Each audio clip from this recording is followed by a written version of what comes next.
Hello, it's Alan here from Black Crow doing another Rules Lawyered. And today I'm going to talk about embarked units.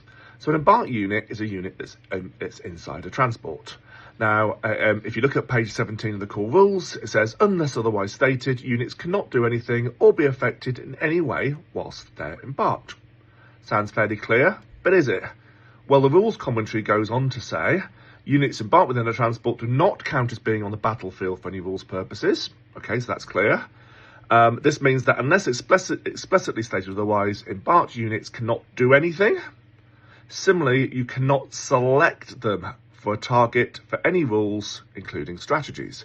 So that's quite important. The rule talks about being affected. So you can't put Oath of Moment on a unit that's embarked. You can't select them for Mark of Death as a secondary, for example. If it's embarked, you cannot target it with anything unless it specifically says so. Some rules do specifically say they can target embarked units, but it has to be that specific. But then what about persisting effects? There's a suggestion at the moment that a persisting effect on an embarked unit never runs out because it cannot be affected by any rules.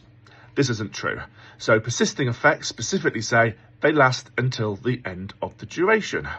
It also says if a persisting effect applies to a unit when it's embarked within the transport, make a note of the effect and its duration. So that makes it really clear that any persisting effect that affects a unit in a transport lasts for the duration. So you put an Oath of Moment on a unit, the unit gets embarked, that lasts until it doesn't, so the start of the next player's command phase. Same is true of battle shocked, for example. So if your unit's battle shocked and it embarks, then when the battle shock dissipates at the start of that player's command phase, the battle shock leaves the embarked unit as per the rules in persisting effects. Hope that helps.